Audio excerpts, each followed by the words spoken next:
Greetings, everyone. I'm recording this video message on Friday, the 18th of September.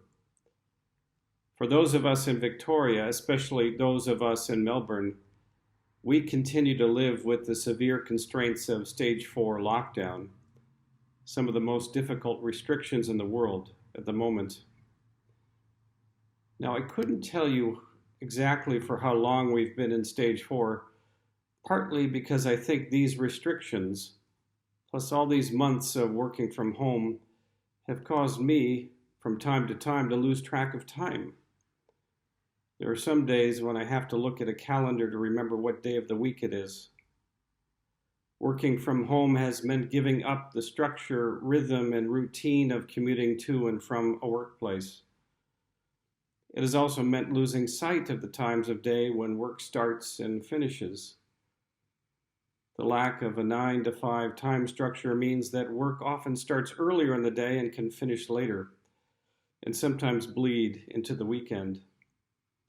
And working and studying from home has meant poorer sleeping patterns for many as well. This is one of the ironies of the restrictions imposed on us. While we might think the limitations placed on our movements and activities might provide more structure in our lives, I think the exact opposite is the case, especially with our sense of the structure of time. As a result, we need to work harder to achieve and maintain that necessary chronological pattern that is essential for a healthy life, but especially difficult to realize during a lockdown. I think one of the ways we can reinforce the necessary rhythm of time in our lives is through the daily office, one of the gifts of our Anglican tradition to the Church more largely. Many of you know that the Theological School faculty have been faithfully leading daily morning prayer by Zoom at 9 a.m. during the week for more than 6 months now. Some of you are participants on a regular basis.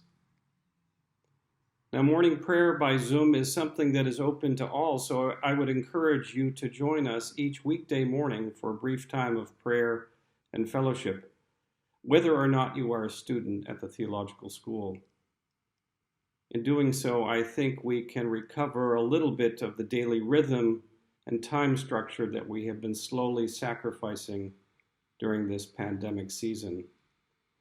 Now, you can find the Zoom link for morning prayer at our website if you're interested. The rhythm of our research and learning at the Theological School is about to change, at least for 2 weeks, as we go into our 2-week non-teaching period in semester 2. I hope that each of us will take this time to take stock of the importance of making structure and rhythm an important part of our daily lives as we continue to try to live faithfully and meaningfully during this season as we slowly emerge from our lockdown. May God richly bless each of you, particularly those of you who are working and studying from home and at a distance at Trinity College Theological School.